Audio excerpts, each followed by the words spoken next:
United kingdom வர்னரபிளா மாறிடுச்சு. அதுவும் ஈரானோட ballistic missile ஸ்ட்ரைக்குக்கு அப்புறமா. ஏன் அப்படின்னா டியோ கார்ஷியாவோட ஏர்பேஸை அட்டாக் பண்ணாங்க இல்லையா? ஸோ அதை பேஸ் பண்ணி ஒரு சீனியர் டிஃபென்ஸ் அஃபீஷியல் குஸ்குசுன்னு சொல்லியிருக்கிறாங்க மீடியாக்களுக்கு. என்ன அப்படின்னா இப்ப இருக்கக்கூடிய சுச்சுவேஷன் ரொம்ப மோசமா இருக்கு. அதுவும் எந்த அளவுக்கு அப்படின்னா ப்ரிப்பேர்னஸ் வந்து இன்டர்செப்ட் பண்றதுக்கு பெலிஸ்டிக் மிசைல நம்ம நாட்டுல வச்சு இன்டர்செப்ட் பண்றது ரொம்ப ரொம்ப கம்மியா இருக்கு. அதாவது நம்மளோட லைன் ஆஃப் டிஃபென்ஸ் அப்படிங்கிறது வந்து பாத்தீங்கன்னா நம்மளோட டெஸ்ட்ராயர்ஸ் இருக்கு இல்லையா, கப்பல்கள், அதை வச்சுதான் இருக்கு. நம்மளோட நாடு மேல அட்டாக் பண்ண வராங்கன்னா கப்பல்கள் தான் ப்ரொடெக்ட் பண்ணும், நேவியை நம்பி தான் இருக்கும். லேண்ட் பேஸ்டு அசெட்ஸ் இன்டர்செப்ட் பண்றதுக்கு பெலிஸ்டிக் மிசைல் அப்புறம் ஹைப்பர்சோனிக் மிசைல நம்ம நாட்டை நோக்கி ஏவிட்டாங்க அப்படின்னா நம்ம நாட்டுக்குள்ள வச்சு இடைமறித்து அழிப்பது அப்படிங்கிறது வந்து பண்ணா சாத்தியம் இல்லாது. ஏன்னா அவ்வளோ கம்மியா இருக்கு நம்ம கிட்ட. ஏன்னா எல்லாத்தையும் தூக்கி எல்லாத்திட்டையும் கொடுத்துட்டாங்க அப்படின்னா அப்புறம் ஒண்ணும் இருக்காது தானே அப்படிங்கிற உள்ள விஷயங்கள். ஏன்னா எல்லா அமெரிக்கா கிட்ட எந்த அளவுக்கு ப்ரெஷர் அப்படிங்கிறது வந்து பாத்தீங்கன்னா ஈரான் போட்டுக்கிட்டு இருக்காங்க மிடில் ஈஸ்ட்ல. ஸோ ப்ரொடெக்ட் பண்ண ஆலைஸ் அப்படின்னா அவங்களுக்கு இன்டர்செப்டார் வேணும், ஒரு இடத்துல இருக்கிறது இன்னொரு இடத்துல பிடிங்கி கொடுத்துட்டே இருக்கிறாங்க. அட் சேம் டைம் உக்ரைனுக்கு வேணுமா இருக்கு இல்லையா? ஸோ இது போல சிக்கல்கள்னால பிரிட்டன் பாதுகாப்பா இருக்கா அப்படிங்கிறது இப்போ ஒரு கேள்விக்குறியா மாறி இருக்கு. அது அவங்க கிட்ட கொடுத்ததுனாலன்னு சொல்ல, இன்டர்செப்ட் பண்றதுக்கு சிஸ்டம்ஸ் நம்மகிட்ட கம்மியா இருக்கு அப்படிங்கிற பிரிட்டன் தரப்புன்னு சொல்லிக்கிறாங்க. அதுவும் நம்ம இப்ப நாட்டோட நட்பு நாடுகளை நம்பி இருக்க வேண்டிய கட்டாயத்துக்கு தள்ளப்பட்டிருக்கோம். அங்கேயே வச்சு தடுத்தா தான் உண்டு. அதுக்கு சிறந்த உதாரணம் இப்ப ஈரான் வந்து பாத்தீங்கன்னா டியோ கார்ஷியா பேஸ வந்து பாத்தீங்கன்னா அடிச்சது ஒரு வார்னிங் ஷாட் தான். நம்ம மேல எப்ப வேணாலும் அடிப்பாங்க, நம்ம வர்னரபிளா இருக்கும் அப்படிங்கிறது போல யூகேவோட மீடியாவே வந்து பாத்தீங்கன்னா தந்தி இருக்கும் இல்லையா, அடிப்பாங்க இல்லையா, தந்தி அடிக்கிறேன்னு சொல்லுவாங்க இல்லையா, அது போல ஒரு மீடியா நீங்க மேப் பண்ணீங்கன்னா தெரியும். எக்ஸாக்டா சொல்ல முடியல நம்மளால. ஸோ யூகேவோட மீடியாவே வந்து பாத்தீங்கன்னா இது போல கிளைம் பண்றாங்க. ஸோ இப்போ அவங்க ஒரு விக்டிம் ரோல் பிளே பண்றாங்க அப்படிங்கள புரிஞ்சுக்கலாமா அப்படிங்கள சில அனலிஸ்டோட கருத்து. ஸோ அதனால லண்டன் தரப்புல இருந்து என்ன சொல்லிக்கிறாங்க, அதான் பிரிட்டன் தான், நாங்க அஃபென்சிவ் ஆபரேஷனுக்கு எகெயின்ஸ்டா பார்ட்டிசிபேட்டே பண்ணலங்க, ஈரானுக்கு எகெயின்ஸ்டான அட்டாக்ல நாங்க இன்வால்வே ஆகல. இந்த லார்ஜ் ஸ்கேல் கான்ஃபிளிக்ட் இது மாறிக்கிட்டு இருக்கு. நாங்க எங்களோட இடத்த இணைஞ்சு அமெரிக்காவோட தாக்கணுமா? டிஃபென்ஸுக்கு தான் பயன்படுத்த விட்டமே தவிர அஃபென்ஸுக்கு பயன்படுத்த விடல. இதை வந்து பாத்தீங்கன்னா அந்த நாட்டோட ஃபாரின் மினிஸ்டர் கூப்பர், அதாவது பிரிட்டனோட ஃபாரின் மினிஸ்டர் கூப்பர் அவர்கள் வந்து பண்ண சொல்றாரு, நியாயமா பேசுறாரு. ஏங்க எங்களோட ஐலாண்ட்ல நீங்க அடிக்கிறீங்க, அங்கிருந்து வந்து குண்டு போட்டாங்களா? இல்ல அப்படிங்கிறத அவங்க திருப்பி வந்து பண்ண கன்ஃபார்ம் பண்றாங்க. ஏன்னா எங்களோட பிரைம் மினிஸ்டர் ஸ்டார்மர் அவர்கள் என்ன சொல்றாரு, பிரிட்டனோட பேஸ் சைப்ரஸா இருக்கட்டும், டியோ கார்சியாவா இருக்கட்டும், இதெல்லாம் ஈரானுக்கு எகெயின்ஸ்டா அட்டாக் பண்றதுக்கு நாங்க அலோவ் பண்ணவே இல்லை.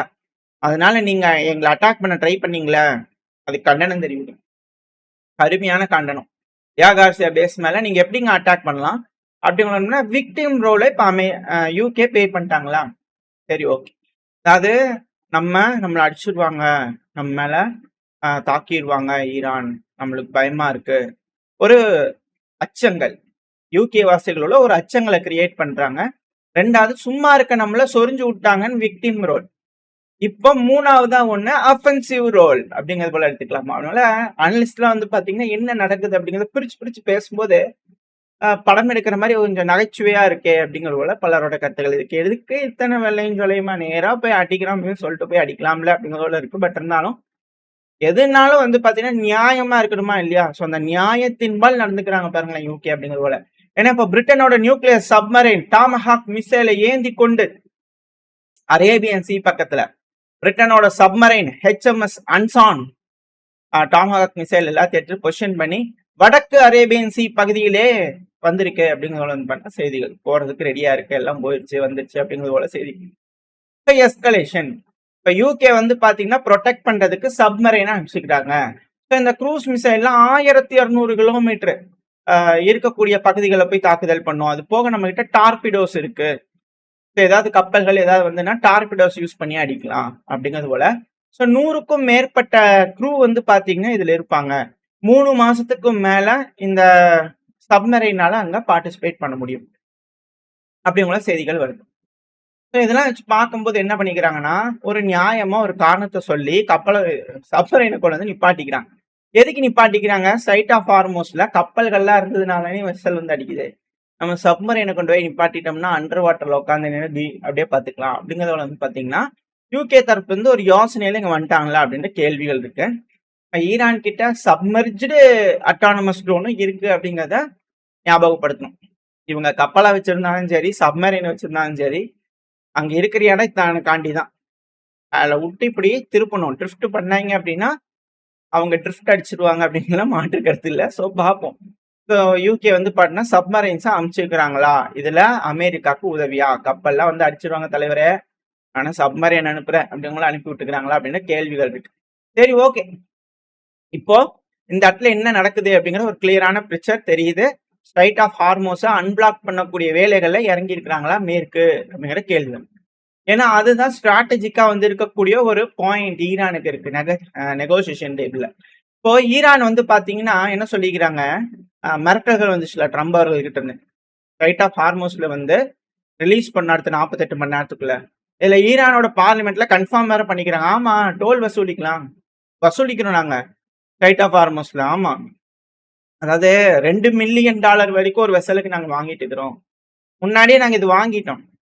வாங்கிட்டு நாங்க அலோவ் பண்றோம். சேஃபா வந்து பாத்தீங்கன்னா போங்கப்பா, இப்படி வந்து இப்படி திரும்பி போங்க அப்படிங்கிறத வந்து பாத்தீங்கன்னா நாங்க வழி விட்டுக்கிட்டு இருக்கோம் அப்படிங்கிற அவங்க தரப்பு வந்து ஈரானோட பார்லிமெண்ட்லயே வந்து பண்ண அக்செப்ட் பண்ணிக்கிட்டாங்க. ஆமா, காசு கொடுத்துட்டு போவே இல்லையா, ஏங்க இது என்ன புதுசா, எல்லாரும் வாங்கிட்டு தானுங்க இருக்கிறாங்க.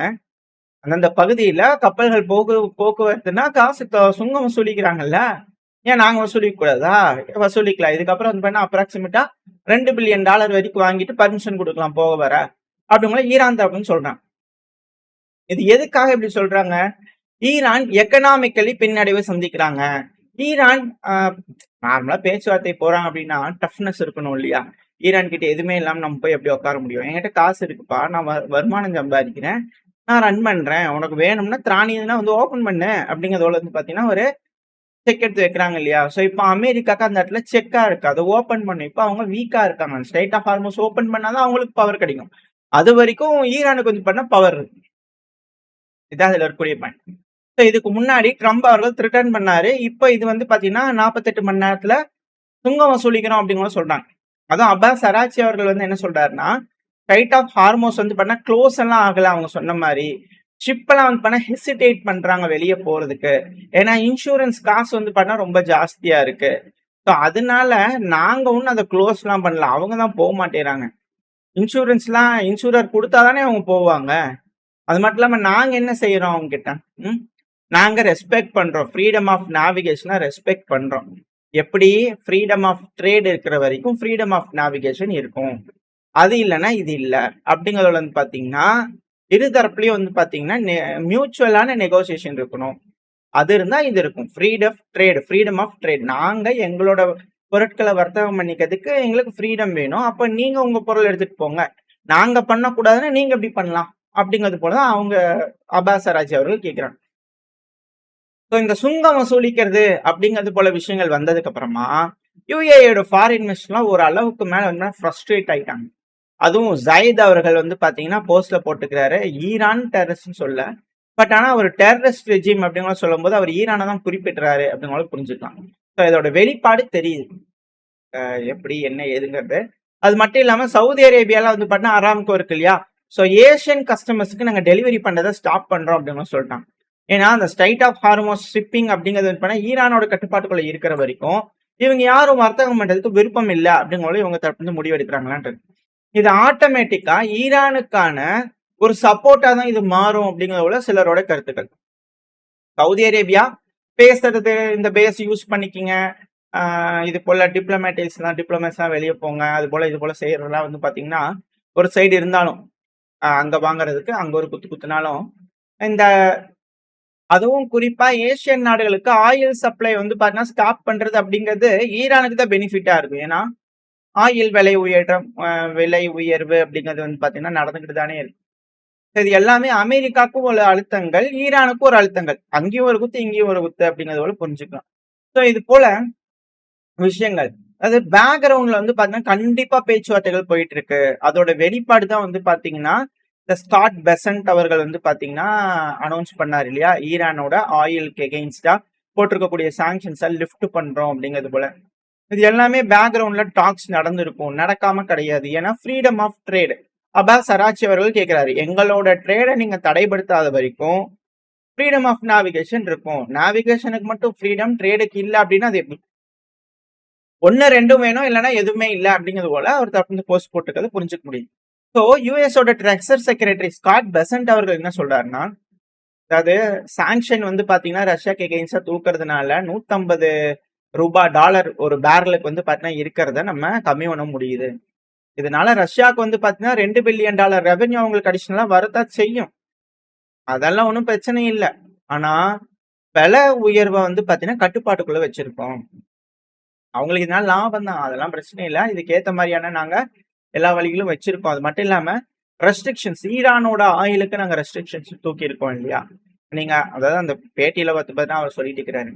இது எல்லாத்துக்குமே நாங்க ப்ரிப்பேர் பண்ணி தான் இருந்தோம். இது போல சினாரியோக்கு நாங்க எல்லாமே ப்ரிப்பேர் ஆகி தான் இருக்கோம். ஸோ அதனால இஷ்யூ இல்லை அப்படிங்கிறத அவங்க தப்புன்னு சொல்றாங்க. அதாவது ஆயில் தட்டுப்பாடு அப்படிங்கிறது வந்து பண்ண இன்க்ரீஸ் ஆக ஆரம்பிச்சிருக்கு. கேஸ் தட்டுப்பாடு அப்படிங்கிறது இன்க்ரீஸ் ஆக ஆரம்பிச்சிருக்கு. இப்ப நடந்துட்டு இருக்கக்கூடிய ஈரான் அமெரிக்கா யுத்தத்தினால பல நாடுகளும் டைரக்டாவே பாதிப்படைய ஆரம்பிச்சிட்டாங்க. முன்னாடி ரஷ்யா உக்ரைன்ங்கிறது மறைமுக பாதிப்பா இருந்ததுன்னா இது நேரடி பாதிப்பு. அதுவும் குறிப்பா ஹெவியா அஃபெக்ட் ஆயிருக்கிறது ஆஸ்திரேலியா அப்படிங்கிற பலரோட கருத்துக்கள். அதுவும் ஆஸ்திரேலியால இருக்கக்கூடிய கார்கள்ல இருக்கக்கூடிய பெட்ரோல், டீசல் எல்லாத்தையும் திருடுறாங்க. அதுவும் விவசாயிகள் வந்து டிராக்டருக்கு வச்சிருக்கக்கூடிய அந்த அவங்க நிறைய வாங்கி ஃபியூயல் சேவ் பண்ணி வச்சிருப்பாங்க இல்லையா? ஸோ அது எல்லாம் திருடுறாங்க அப்படிங்கிற செய்திகள் வந்து பாத்தீங்கன்னா வீடியோ பதிவுகள்லாம் ஆஸ்திரேலியா ஃபுல்லா வந்துகிட்டு இருக்கு. வீடியோ பதிவுகள் நிறைய வந்துகிட்டு இருக்கு. ஸோ இதை வச்சு பார்க்கும்போது மேட் மேக்ஸ் படம் நிறைய பேர் பார்த்துருப்பீங்கன்னு நினைக்கிறேன். அது என்ன ரியலா நடந்துட்டு இருக்கா அப்படிங்கிற அச்சங்கள் பலருக்கும் இருக்கு. ஏன்னா இப்போ ஈரான் வந்து கம்ப்ளீட்டா இந்த ஸ்ட்ரைட் ஆஃப் ஹார்மோஸை பிளாக் பண்ணாங்கன்னா என்னன்னு இருக்கும். இது போல ஆயில் தட்டுப்பாடு, கேஸ் தட்டுப்பாடு, ஃபெர்டிலைசர் தட்டுப்பாடு, ஏகப்பட்ட விஷயங்கள் வந்து பாத்தீங்கன்னா இதனால பாதிப்படைவுகள் வரும். இப்போ ஈரான் அதான் திருப்ப ரீட்ரேட் பண்ணிட்டே இருக்கிறாங்க. ஸ்ட்ரைட் ஆஃப் ஹார்மோஸை நாங்கள் க்ளோஸ் பண்ணிடுவோம். எங்களோட இண்டஸ்ட்ரீஸ் மேல, எங்களோட இன்ஃப்ராஸ்ட்ரக்சர்ஸ் மேல நீங்க அடிச்சீங்கன்னா நாங்கள் க்ளோஸ் பண்ணிடுவோம். நாங்க யாரையும் விட மாட்டோம். அதாவது யாருக்கு அப்படின்னா அமெரிக்கா, இஸ்ரேல், அப்புறம் அவங்களுக்கு உதவி பண்ணக்கூடிய நபர்களுக்கு நாங்க க்ளோஸ் பண்ணிடுவோம். அவங்களுக்குலாம் உதவி பண்ணாம நீங்க இருந்துக்கோங்க, உங்களது நாங்க அலோவ் பண்றோம் அப்படின்னு சொல்றாங்க. ஏன்னா அவங்கள அக்ரஸார், எங்களை நாங்க டிஃபெண்ட் பண்றோம் அப்படிங்கிற ஒரு டேர்ம்ல ஈரான் இது போல செய்யறாங்க. ஐஆர்ஜிசி தரப்பு திரும்பி இதை சொல்லிக்கிறாங்க. ரெண்டாவது ட்ரம்ப் அவர்களுக்கு நேரடியாவே வார்னிங் கொடுத்துக்கிறாங்க. அது இங்கிலீஷ்லயே பேசுறாங்க. இப்பெல்லாம் ட்ரம்ப் யூ ஆர் ஃபயர்டு. அதுவும் இந்த டேர்ம் உங்களுக்கு வந்து பாத்தீங்கன்னா கிளியரா தெரியும்னு நினைக்கிறேன். Thank you for attention to this matter அப்படிங்கிறது போல ஐஆர்சிசி ஸ்போக் பர்சன் வந்து பாத்தீங்கன்னா ஒரு வீடியோ போட்டிருந்தாங்க. ஸோ அவரை வந்து பாருங்க இந்த இடத்துல இருந்து ஃபயர் பண்றோம் அப்படிங்கிறது போல பண்ணா அவருங்க தரப்புல இருந்து, ஈரான் தரப்புல இருந்து. ஸோ ட்ரம்ப் அவர்கள் அப்படிங்கிற அந்த மிலிட்டரி, அமெரிக்காவோட மிலிட்டரி டாமினன்ஸ் வந்து பண்ண இந்த இடத்துல கேள்விக்குறியா மாறி நிக்குது ஈரானுக்கு எகெயின்ஸ்டா. சரி, ஓகே. இப்போ நடக்கக்கூடிய செய்திகளை நம்ம பார்த்துருக்கோம். இந்த நியூஸஸ்லாம் ரொம்ப இம்பார்ட்டன்டான நியூஸஸ். அதனால நம்ம இதுல பார்த்துருக்கோம். இப்போ என்ன நடக்கலாம் இதுக்கப்புறம்? இந்த ஈரான் அமெரிக்கா யுத்தம் தொடர்ந்து போச்சுன்னா என்ன நடக்கலாம்? என்ன மாதிரியான விளைவுகள் வரும்? இப்ப என்ன மாதிரியா பேக்ரவுண்ட்ல நடந்துகிட்டு இருக்கும்? என்ன மாதிரியான பேச்சுவார்த்தைகள் போகுது? இது எப்படி நம்ம புரிஞ்சுக்கலாம் அப்படிங்கிறது போல நம்மளுக்கு ஒரு சந்தேகம் இருக்குல்ல. ஏன்னா ட்ரம்ப் அவர்கள் நேத்து பேச்சு விடிஞ்சா போச்சு, இன்னத்து பேச்சு தூங்கினா போச்சு அப்படிங்கிறது போல பாத்தீங்கன்னா இது எப்படி நம்ம அனலைஸ் பண்ணலாம்? என்ன புரிஞ்சுக்கலாம்?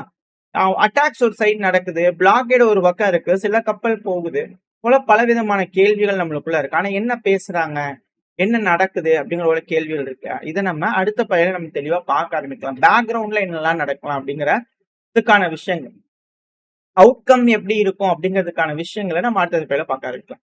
ஓரளவுக்கான தகவல்கள் இந்த பையில பார்த்துருப்போம்னு நினைக்கிறேன். இதோட இந்த பையனா முடிச்சுக்கலாம். இந்த பதிவு எப்படின்னு உங்களுக்கு பிடிச்சிருக்கா? பிடிச்சினா லைக் பண்ணுங்க, உங்க ஃப்ரெண்ட்ஸ் அப்படி ஷேர் பண்ணிக்கோங்க. அது கூட மறக்காம நம்ம சேனல் சப்ஸ்கிரைப் பண்ணலாம், மறக்காம சப்ஸ்கிரைப் பண்ணிக்கோங்க. இந்த பதிவு நல்லா இருக்கும் நம்பிக்கை. அடுத்த பையன் சந்திக்கிறேன். Very stay safe. பை.